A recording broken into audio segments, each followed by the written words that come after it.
That was called a flagrant. Those two were technicals. Charles got a technical, and then Mabry for what we thought should have been two technicals. The most electrifying player in women's basketball history sitting on the sidelines, not because of injury or suspension, but because the game she revolutionized might not exist in 2026. Seattle, and all of a sudden, we're pretty close. This has been as close as it's been all second quarter long, 44. It sounds like a nightmare scenario for a Hollywood sports drama, but it's the terrifying reality hanging over Caitlin Clark's upcoming season. A season that could define her legacy, or never happen at all. There's such a thing.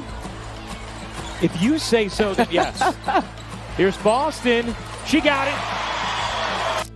The clock is ticking. January 9th, 2026. That's the deadline for the WNBA and its players to hammer out a new collective bargaining agreement or risk the unthinkable. A work stoppage that could derail the most anticipated season in league history. With 98% of players voting to authorize a strike when necessary and negotiations still reportedly far apart, the specter of a canceled or delayed 2026 season looms like a dark cloud over what should be Clark's coronation year. Fell to the Aces in 4 games. Clark connects on a... But let's assume cooler heads prevail. Let's assume that the business side gets resolved, that compromise happens, and that the players get the revenue share and working conditions they deserve while the league ensures its sustainability. Finds a Folter. She hits a big one. Clark trying to come back to it. Clark shakes Van Lith into the lane. Let's assume that when May 2026 arrives, Caitlin Clark will be where she belongs, on a basketball court, doing what she does best, destroying defenses and shattering expectations. If, and it's a massive if, there's no strike or walkout, Caitlin Clark's 2026 season could be the most explosive, transformative year in WNBA history. Caitlin goes off the ball. Typically, she comes off a stagger on the weak side, but she comes off a pin down here, wide open. Hey! The comeback queen, rising from the ashes of 2025. Let's be brutally honest. 2025 was a disaster for Caitlin Clark. The superstar who captivated the nation during her record-breaking rookie campaign saw her sophomore season crumble under the weight of relentless injuries. According to Sports Illustrated, Clark suffered a myriad of injuries that eventually cut her sophomore campaign short, limiting her to just 13 regular season games, barely a third of a full season. The numbers tell a sobering story: 16.5 points, 5.0 rebounds, 8.8 assists, and 1.6 steals per game. On paper, those statistics look respectable. Any other player would celebrate them. But for Caitlin Clark, they represented a catastrophic decline from her rookie brilliance when she averaged 19.2 points and led the entire league with 8.4 assists per game. The shooting percentages were particularly alarming, just 36.7% from the field and a dismal 27.9% from three-point range. For a player whose logo range bombing made her appointment television, those numbers represented not just a slump, but a complete identity crisis. The groin issue that plagued her throughout the season proved so troublesome that the FIBA medical staff made the painful decision to shut her down completely in September, ending any hopes of playoff heroics. Clark herself acknowledged the frustration in a recent Instagram caption that read like both a eulogy and a battle cry. 2025, you were a year. 2026, I welcome you with open arms, let's get it. Those aren't just words typed into a phone. That's a warrior who spent months watching her body betray her talent, who witnessed her teammates battle within one game of the WNBA Finals without her at full strength, and who now carries the burning fury of unfinished business into the most crucial season of her career. Here's my first bold prediction. A fully healthy Caitlin Clark won't just return to her rookie form in 2026. She'll obliterate it. We're talking about a player averaging 22+ points per game, 9+ assists, and shooting efficiency numbers that will make the doubters eat their words. The year of physical anguish, the intensive rehabilitation, the mental torture of watching from the sidelines, all of it will fuel a revenge tour, unlike anything the WNBA has ever witnessed. The league has never seen an athlete with this combination of skill, rage, and something to prove. Clark isn't coming back to be good. She's coming back to be undeniable. The Nike empire strikes. If you thought Caitlin Clark was everywhere in 2024 and 2025, you haven't seen anything yet. Nike's signature shoe rollout for Clark has been gestating for years, and if the Christmas Day 2025 brand spot was any indication, the sports apparel behemoth is about to unleash a marketing apocalypse that will make Michael Jordan's Be Like Mike campaign look like a regional commercial. The slogan, "From Anywhere," is pure marketing brilliance. It simultaneously references Clark's ability to drain three-pointers from distances that should require a passport and serves as an inspirational manifesto that greatness can emerge from any background, any overlooked small town, any place the basketball establishment traditionally dismissed. Iowa girl conquers the world. Small-town shooter dominates the big stage. It's the American dream wrapped in a basketball shoe with a premium price tag. Nike didn't invest years of development time and commit tens of millions in marketing budget to watch their golden assets sit on the bench, or, catastrophically worse, not play at all due to labor disputes. The company's financial stake in Caitlin Clark's success in 2026 cannot be overstated. We're talking about hundreds of millions in projected revenue tied directly to her performance and visibility. Expect to see Clark's face on billboards from Times Square to Sunset Boulevard. Expect commercial spots during every major sporting event from the Super Bowl to the NBA Finals. Expect a social media presence so overwhelming that she'll become the most visible athlete, not just female athlete, but athlete period, in American sports culture. My prediction? Clark's signature shoe line will shatter every sales record in women's basketball history and will outsell multiple established NBA players' signature lines within its first year. The hype machine that Nike constructs around her 2026 season will drive WNBA television ratings to heights previously thought impossible, creating enormous financial pressure on both the league and players' union to avoid a work stoppage that would incinerate billions in projected revenue. The business ecosystem surrounding Clark has become so massive that her absence from the court wouldn't just disappoint fans, it could trigger economic shockwaves throughout women's sports. Nike isn't the only corporation that's bet big. Television networks, streaming platforms, corporate sponsors, arena operators, merchandise manufacturers, everyone has positioned themselves to capitalize on the Caitlin Clark phenomenon. A canceled season doesn't hurt the players and owners. It massacres an entire industry. Stars, stripes, and international domination. One of the most controversial and arguably short-sighted decisions in recent basketball history was leaving Caitlin Clark off the 2024 Olympic roster. The backlash wasn't just swift, it was nuclear. Sports media exploded. Fans revolted. Even casual observers questioned the logic of excluding the sport's most electrifying player from its biggest international showcase. While Team USA went on to capture gold without her, the absence of basketball's most marketable and dynamic superstar felt like deliberate sabotage of the sport's growth potential. Viewership numbers would have been stratospheric with Clark in the lineup. Merchandise sales would have shattered records. The global exposure would have been immeasurable. But sometimes the basketball gods work in mysterious ways. Missing the 2024 Olympics might ultimately be the best thing that ever happened to Clark's international career trajectory. Rather than being relegated to a bench role on a star-saturated roster, she'll now be the centerpiece of USA Basketball's 2028 Olympic team, with the Games held on American soil in Los Angeles. The narrative practically writes itself. Overlooked star returns as team leader, guides USA to gold medal in front of home fans, vindicates herself on the world's biggest stage. The pathway to that Hollywood ending runs directly through 2026. According to multiple reports, Clark has already re-engaged with USA Basketball, participating in training camps in December 2025. But the real showcase comes in September 2026, with the FIBA Women's Basketball World Cup. Yes, basketball has its own World Cup tournament for international competition, scheduled for September 4th to 13th in Berlin, Germany. This isn't some low-stakes exhibition tour. This is the premier international basketball tournament where the world's 16 best national teams compete for global supremacy. Team USA has won 4 consecutive championships and is pursuing an unprecedented 5th straight title. The tournament takes place during a scheduled WNBA season break, right before the playoffs, meaning Clark will be battle-tested and in peak physical condition. With qualifiers scheduled for March 2026 and the main tournament in September, Clark will spend significant portions of the year wearing USA basketball colors, competing against elite international talent, and proving she belongs in the conversation as one of the best guards on the planet. My prediction: Clark will not only make the FIBA World Cup roster, she'll be Team USA's starting point guard and primary facilitator.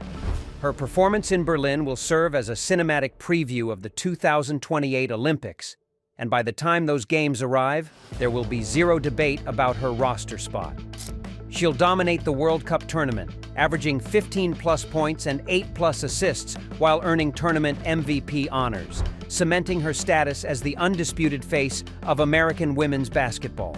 But here's where the CBA labor situation becomes existentially critical. If there's a prolonged strike or lockout that bleeds into the spring and summer, it could devastate World Cup preparation. Players might arrive in Berlin rusty, injured, or psychologically scarred from months of contentious negotiations. The last thing USA basketball needs is their marquee attraction derailed by a completely preventable labor war. Indiana fever, championship or bust. Let's examine what Caitlin Clark is returning to in Indianapolis. Despite her injury-ravaged 2025 campaign, the Fever proved something absolutely crucial. They're built to win championships right now. Making it to within one game of the WNBA Finals without their superstar at full strength demonstrates the roster's depth, resilience, and championship-caliber talent.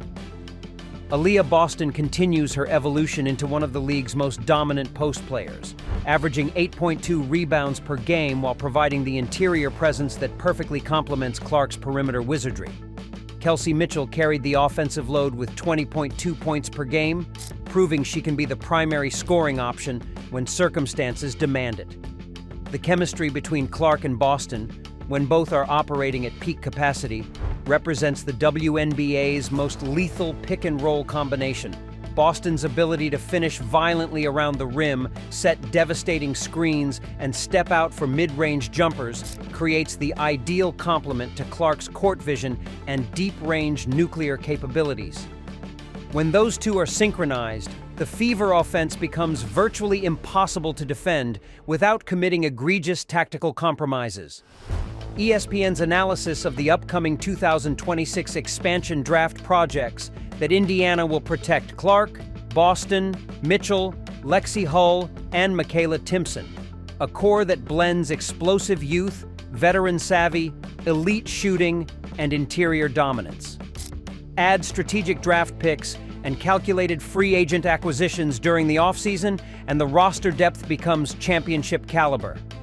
My boldest prediction: the 2026 Indiana Fever will win the WNBA championship, with Caitlin Clark earning Finals MVP honors in a performance for the ages. This isn't wishful thinking or fan fiction. It's pattern recognition and logical projection. The roster core was already good enough to nearly reach the finals without a healthy Clark. Now add her back at full strength. Give her an entire offseason to reconstruct her game and deepen chemistry with teammates. Sprinkle in complementary role players, and you've built a juggernaut.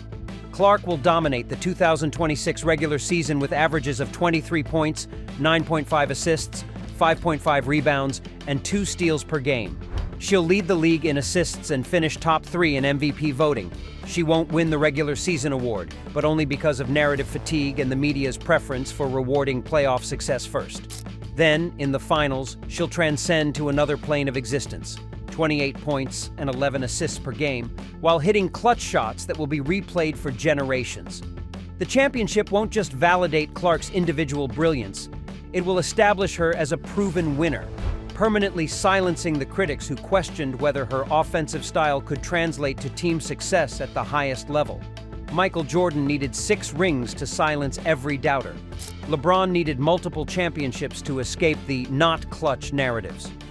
Clark will only need 1 title to fundamentally shift the entire conversation about her legacy and place in basketball history.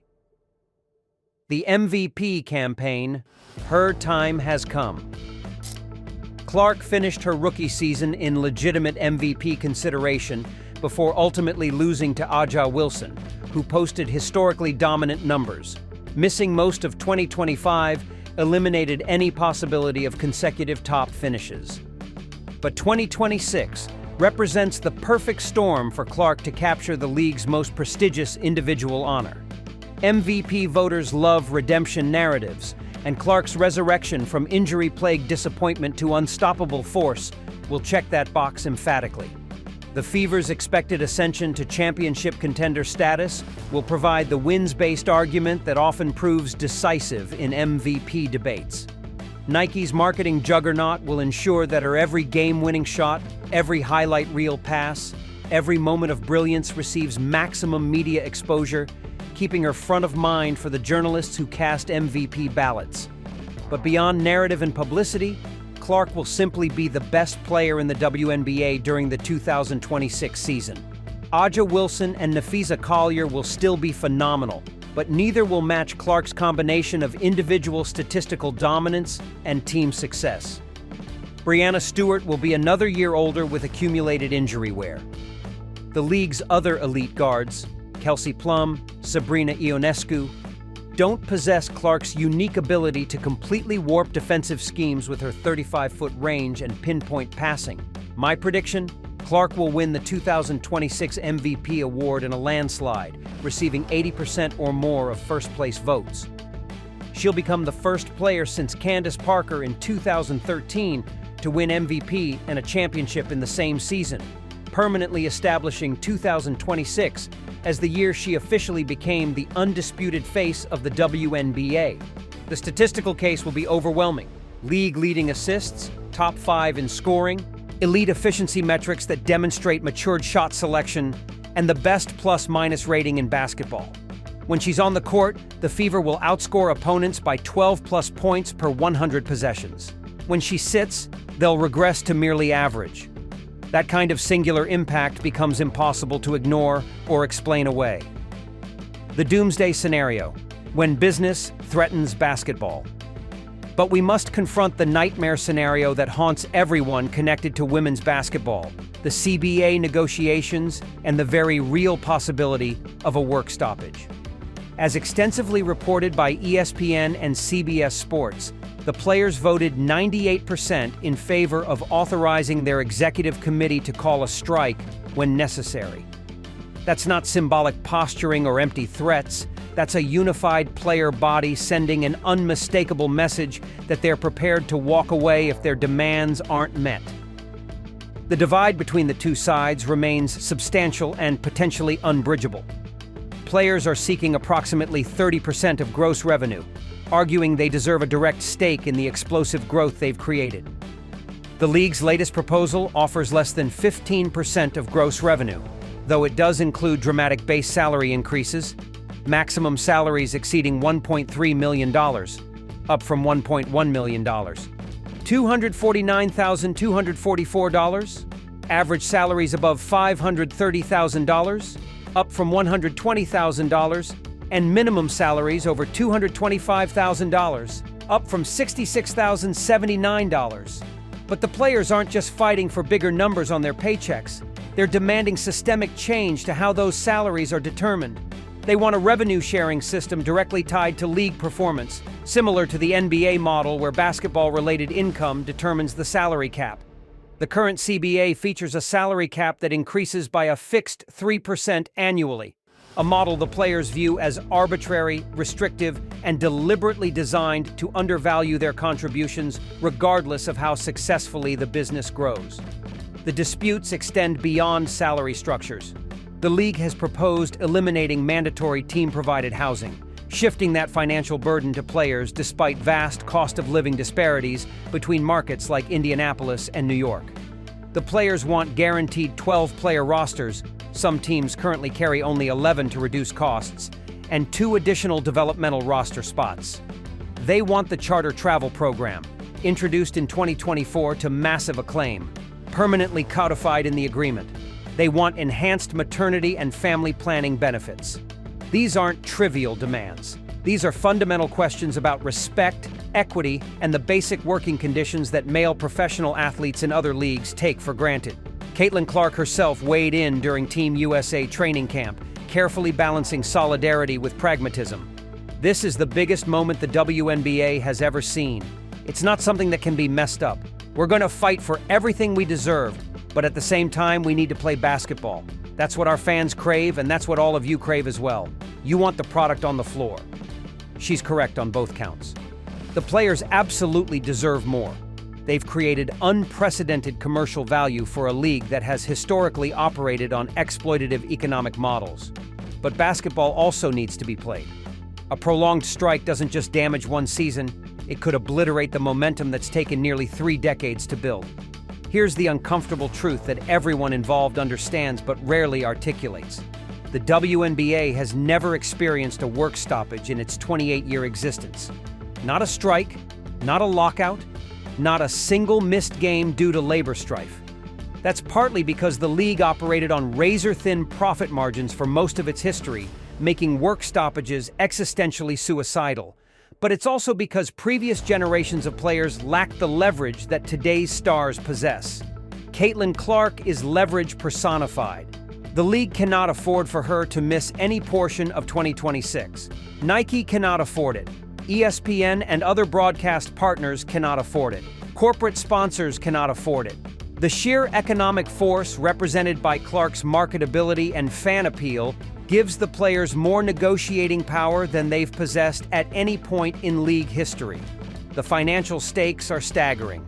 The WNBA just signed an 11-year media rights deal reportedly worth $2.2 billion. Expansion fees for new franchises have reached $50 million and climbing. Attendance records shattered in 2024 and 2025. Merchandise sales exploded.